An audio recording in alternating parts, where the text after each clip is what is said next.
Hi friends, today is market day and I'm so excited because in the last video we did some Halloween amigurumi market prep, and so today is the day where we finally get to go see how those sell. I'm going to be taking you along with me for the journey throughout the day. I'll be checking in, and then of course we will do a recap and I'll let you guys know what sold, what didn't, and how much I ended up making. If you're new here, hi, my name's Erica. I love any and everything yarn related, and if you're not new here, then welcome back. I'm so looking forward to hanging out with you guys. And also, by the way, it's right now 6:30 in the morning. We're getting ready to head out the door to the market, so I'm doing a real quick intro here because we got to get moving. But I'm very excited because today's market is going to be beautiful weather. Last year when I did this market on this exact same day, it was so hot. It was like 105 degrees and I didn't really feel like I had a great opportunity to sell my Halloween makes. So I'm very excited to see how they actually sell this time. It's going to be about 75 degrees out later on. I'm layered up right now because it's actually like 56 out right now. So it's finally feeling a little bit more like fall in California, which I'm so grateful for. We're gonna go and grab my Starbucks though and get on the road because we have to start getting set up for the day. What are you doing, girlie? You love those shoes, huh? Okay, guys, vendor experience today. Not great. I just parked my car. They have like no one directing traffic to get in, so I was waiting in line for like 15 minutes, and you know, I think I'm just frustrated today because, long story, I'll tell you guys later a little bit more, but when I booked my booth, it accidentally booked me 2 booths, and so I ended up paying $100 instead of $50, even though why would I use 2 booths? I reached out to the lady. She would not give me a refund, so I tried to talk to them this morning. Of course, it's a total mess, and it did not do anything, but I didn't want them to think I checked in for 2 booths, when I was only checking in for 1. So she had told me she would move me to November. Fingers crossed she'll hold her word up. Otherwise, we're $50 extra in the hole. But I gotta go help Devin set up, so I just wanted to check in real quick. Guys, whenever I see my pink booth, it just makes me so happy. I love all the pink. And there's my handsome husband. I'm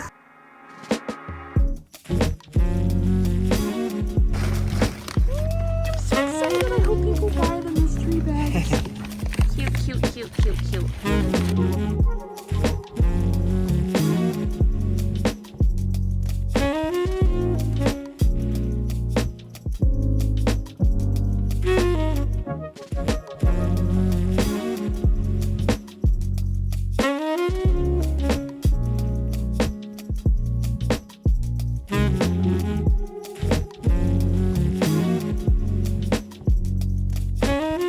Well, pumpkin patch.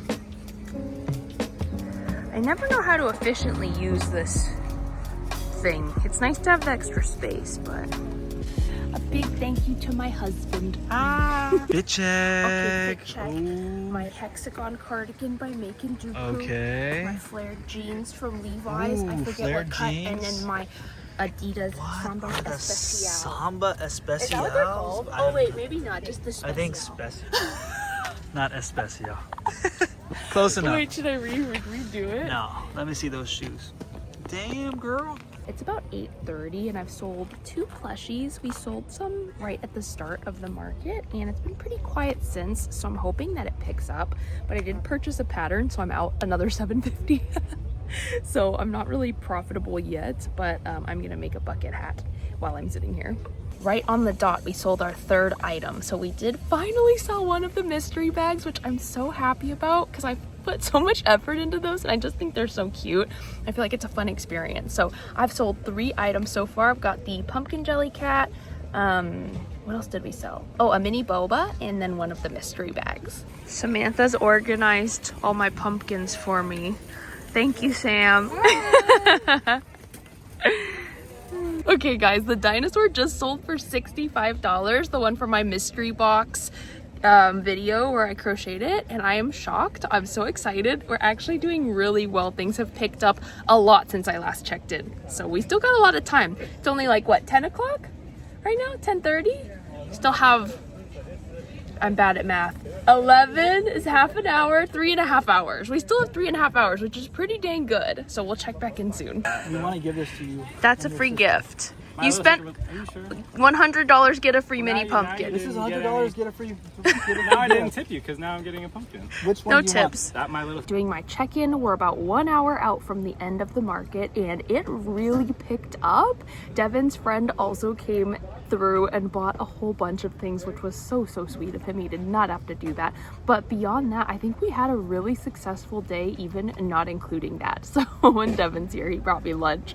So I can't wait to do the wrap up with you guys later, but pretty successful day overall.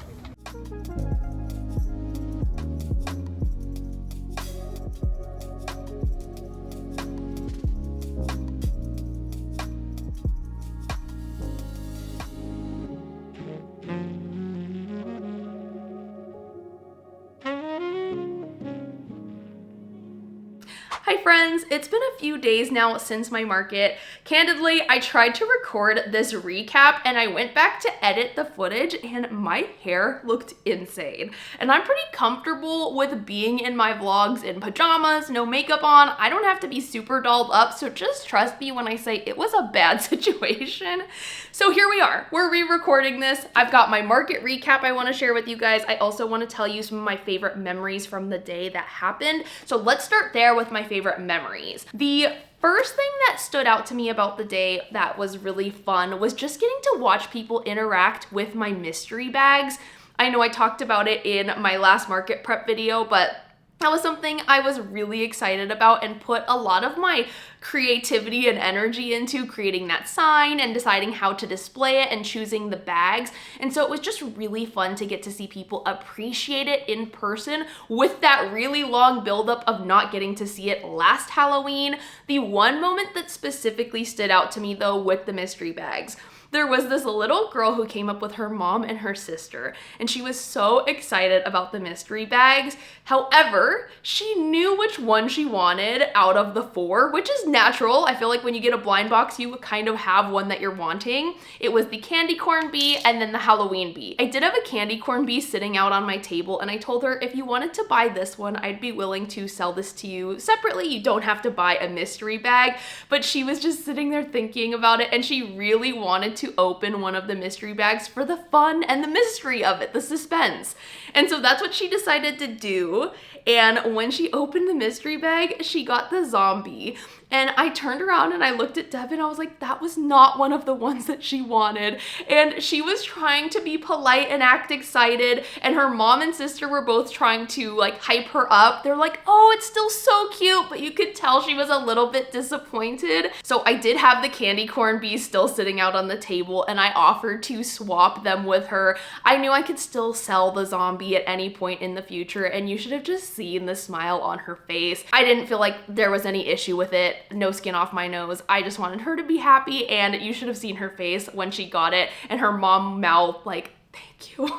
She was very grateful too. So that was a really fun memory for me. And then also I had Samantha come and visit me. If you guys are in the comments on any of my videos, you definitely have seen Sam down there. She is always commenting, and I actually met her before I even started this YouTube channel at this same market. She would come every month to visit me. So she came and sat with me in my booth for hours and hung out, and that was so nice. It made the day go by so fast. So Sam, if you're watching this, thank you so much for hanging out with me and helping me keep my booth very pristine and beautifully merched. I really appreciate it. I had a lot of fun hanging out with you. And then the last memory was Devin's friend from work, and also now my friend, came and visited my booth to support, and he ended up buying way more plushies than I expected, you guys. It was so generous, and he absolutely did not need to do that. I looked at Devin and was like, should I give him the friend discount, even though that's never existed, but I was gonna make it up on the spot. Devin's like, yeah.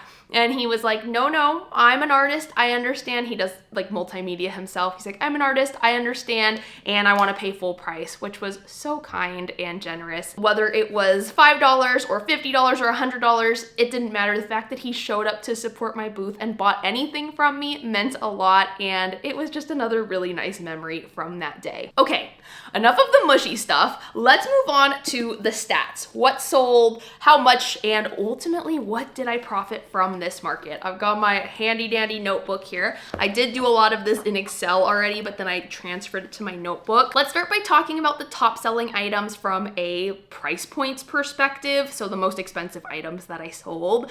The first one was the dinosaur, and this was from my mystery box unboxing video where I did the 20-pound premiere mystery box, and I ended up making this chunky dinosaur with the really squeaky blue yarn. Well, I ended up selling that, you guys, and I was so excited to see someone finally purchase it. I sold that one for $65, which I was not expecting to have any of my items go for that price point at this specific market, and I was very happily surprised with that. Then we had Todd the turnip sell for $45. And then the Mochi Frog Dango, which is a pattern test that I did quite a while ago, sold for $30. Next, we'll talk about what sold the most quantity-wise. First was the mystery bags. Guys, I sold 4 mystery bags out of 8. So I got rid of 50% of my inventory, which I am really happy with, especially given that they were just sitting downstairs in storage, took no additional effort on my end. Then I sold 4 of the Boba plushies and 3 Frankencube. And both of those I have free video tutorials up on my YouTube channel. And there is just not a better feeling in the world than selling my own patterns. It's one thing to sell my crochet creations using other people's patterns. That still feels really nice, getting that live feedback in person, but there's just something about selling your own creations that came out of your brain, your brainchild. It's just so cool, and there's no better feeling. Then lastly, I sold 3 of Mabel. And guys, I know that Mabel gets a lot of hate in the craft snark or crochet community. People say they're so sick of seeing chickens, or they're so sick of seeing bees. Well, you know what? You continue to see them because they sell. And I am a major proponent for continuing to sell chickens at your booth. I cannot tell you how many people came to my booth specifically because Mabel drew them in. I have them in a little basket on the front of my booth, and I put a sign that says chickens, and I priced them at a really reasonable price point of $13. I think that's very reasonable. It really draws people in, and it gets them looking at other items at my booth as well. I am a major proponent for chickens. I would say continue to make them until people stop buying them, and I don't see that happening anytime soon. Now I want to talk about the Halloween items that sold, because I know we did some Halloween market prep in my last video. I sold 1 of the Frankenstein squish plushies, so that was 4 total Frankenstein themed items that I sold at my booth, including the 3 Frankencube. Then I sold 1 of the candy corn. I did not sell either of the Spoo the Spiders or the Chunky Bat. And I think I overpriced the Chunky Bat, which is fine. I have it for next year when I go to my next Halloween market. So all up, I sold a total, that's my drum roll, I sold a total of $521 worth of plushies. Now, if we subtract the booth fee of $50 from that, I profited $471 this day, not including the yarn or any of the supplies or patterns that I had to purchase. But guys, that is such a great day at this market. About halfway into the day, I was feeling like it was just not going that well. This market goes from 8 to 2 p.m., so it is a very long day, and things were just slow. And I was like, this might be the last time I come to this specific market. But then it just picked up in the back half of the day, and I will definitely be going back for the November and December markets. I am so grateful for everybody that stopped by my booth, whether they bought something or we just chatted about crochet or they just admired my creations and gave a compliment. It was such a fun day, and I'm so appreciative of how it turned out. I honestly couldn't be more pleased with how this day went overall. It was just a really fun day, and also it's really nice when you see success and you feel like your time and energy was worth it from a money standpoint. So that is my full market recap. I hope you guys enjoyed the vlog before it as well, and just hanging out with me as we did this market together. If you guys did enjoy this video, then please consider subscribing, liking, and I will be back in the future with more crochet related content very soon. Thanks, bye!